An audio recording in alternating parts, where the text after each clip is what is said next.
ക്രിസ്തുവിൻ്റെ ജീവിതം എന്താണെന്നും ക്രിസ്തു പഠിപ്പിച്ചത് എന്താണെന്നും ഒക്കെ അവരെ പഠിപ്പിച്ച് അവരെ പ്രബുദ്ധരാക്കി കഴിഞ്ഞപ്പോൾ അവർക്ക് മനസ്സിലായി, അയ്യോ, ഞങ്ങൾ ഇത്രയും കാലം ജീവിച്ചതായ വഴി മോശമുള്ള ഒരു വഴിയായിരുന്നല്ലോ എന്ന്.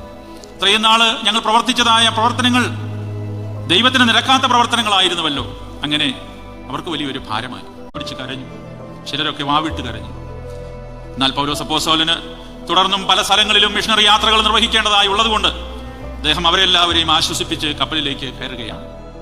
പ്രിയപ്പെട്ടവരെ, നമ്മളൊരു കാര്യം മനസ്സിലാക്കണം. നമ്മളുടെ ജീവിതത്തിൽ ദൈവാനുഭവം പകർന്നു തന്ന പിതാക്കന്മാരുണ്ട്. നമ്മുടെ ജീവിതത്തിൽ ദൈവാനുഭവം പകർന്നു തന്നിട്ടുള്ള പട്ടക്കാരുണ്ട്.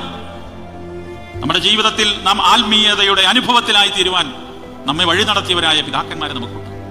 അവരെ ഓർത്ത് അവരുടെ കബറിങ്കൽ അല്ലെങ്കിൽ അവരുടെ സ്മരണയുടെ മുമ്പിൽ ഒരു തുള്ളി കണ്ണുനീര് വീഴ്ത്തുവാൻ നമുക്ക് സാധിക്കുന്നുവെങ്കിൽ ഈ ജീവിതത്തിൽ അതിലും വലിയൊരു സുഹൃതം വേറെയില്ല.